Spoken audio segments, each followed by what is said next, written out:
ناظرین، تاریخ انسانی میں کچھ واقعات ایسے ہوتے ہیں جو زمین کا نقشہ اور دلوں کا رخ ہمیشہ کے لیے بدل دیتے ہیں۔ جس سال ہمارے پیارے نبی حضرت محمد مصطفیٰ صلی اللہ علیہ وسلم اس دنیا میں تشریف لائے، اس سے کچھ ہی ہفتے پہلے مکہ کی سرزمین پر ایک ایسا خوفناک اور عجیب واقعہ پیش آیا جس نے پوری دنیا کو جھنجھوڑ کر رکھ دیا۔ یہ واقعہ اصحاب فیل یعنی ہاتھی والوں کا وہ واقعہ جس کا ذکر خود اللہ تعالی نے قرآن مجید کی سورہ الفیل میں بیان فرمایا ہے۔ آج کی اس ویڈیو میں ہم پوری مستند تاریخ کی روشنی میں جانیں گے کہ یہ واقعہ پیش کیوں آیا، کس نے مکہ پر حملہ کیا، اور پھر اللہ کی وہ عظیم قدرت کیسے ظاہر ہوئی جس نے ایک بڑے لشکر کو محض بھوسے کی طرح برباد کر دیا۔ آئیے اس واقعے کی جڑ تک چلتے ہیں۔ اس دور میں یمن پر ابرہہ نام کا ایک بادشاہ حکومت کرتا تھا جو حبشہ کے عیسائی راجا کے ماتحت تھا۔ ابرہہ نے یمن کے دارالحکومت صنعاء میں ایک انتہائی عظیم الشان اور عالی شان کلیسا تعمیر کروایا جس کا نام اس نے کلیس رکھا۔ ابرہہ کا مقصد یہ تھا کہ عرب کے لوگ جو صدیوں سے مکہ کے خانہ کعبہ کی زیارت کے لیے جاتے ہیں وہ کعبہ جانا چھوڑ دیں اور اس نئے بڑے گرجا گھر میں آنا شروع کر دیں۔ لیکن عرب کے قبائل خاص کر قریش کے دلوں میں کعبہ کی محبت ایسی رچی بسی تھی کہ انہوں نے ابرہہ کے اس حکم اور اس کے بنائے ہوئے گرجا گھر کو مکمل طور پر نظر انداز کر دیا۔ جب ابرہہ کو پتہ چلا کہ عربوں نے اس کے اس منصوبے کو ٹھکرا دیا ہے اور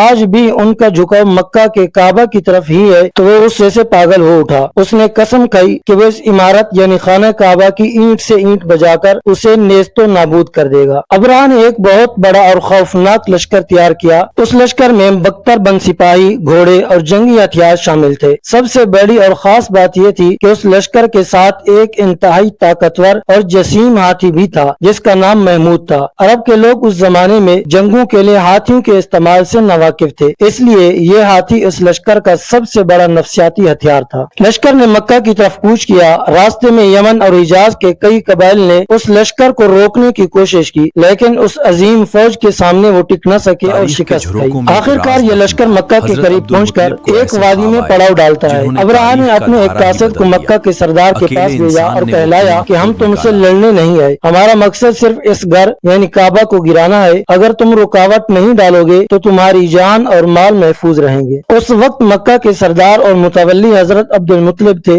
جب ابرہہ کا قاصد ان کے پاس پیغام لے کر آیا تو حضرت عبد المطلب نے بہت ہی پرسکون انداز میں جواب دیا، ہم جنگ نہیں چاہتے اور نہ ہی ہمارے پاس اس فوج سے لڑنے کی طاقت ہے۔ یہ اللہ کا گھر ہے اور خانہ کعبہ کا مالک خود اس کی حفاظت کرے گا۔ اس کے بعد حضرت عبد المطلب خود ابرہہ کے خیمے میں گئے۔ ان کی شخصیت اتنی رعبدار تھی کہ ابرہہ انہیں دیکھتے ہی اپنے تخت سے اٹھ کھڑا ہوا اور ان کے ساتھ احترام سے پیش آیا۔ ابرہہ نے پوچھا، کہیے آپ کو کیا چاہیے؟ حضرت عبد المطلب نے کہا، مجھے میرے 200 اونٹ واپس چاہیے جو تمہارے فوجیوں نے راستے میں چھین لیے ہیں۔ یہ سن کر ابرہہ حیران رہ گیا اور طنز انداز میں بولا، جب میں نے تمہیں دیکھا تھا تو مجھ پر تمہارا بڑا رعب بیٹھا تھا، لیکن اب تمہاری بات سن کر میری نظروں سے تمہاری قیمت گر گئی۔ تم مجھ سے اپنے اونٹ مانگ رہے ہو اور اس گھر یعنی کعبہ کے بارے میں کچھ نہیں کہہ رہے جسے میں گرانے آیا ہوں، جو تمہارے اور تمہارے بزرگوں کا دین ہے۔ حضرت عبد المطلب نے بہت ہی تاریخی اور ایمان افروز جواب دیا جو تاریخ کے سنہرے حروف میں درج ہے۔ انہوں نے فرمایا، میں ان اونٹوں کا مالک ہوں، اس لیے ان کی حفاظت کے لیے آیا ہوں، اور اس گھر یعنی کعبہ کا ایک مالک یعنی اللہ ہے، وہ خود اس کی حفاظت کرے گا۔ ابرہہ نے ان کے اونٹ واپس کر دیے۔ حضرت عبد المطلب نے مکہ کے لوگوں کو حکم دیا کہ وہ شہر خالی کر دیں اور پہاڑوں کی چوٹیوں پر پناہ لیں تاکہ جانی نقصان سے بچا جا سکے۔ صبح کا وقت ہوا۔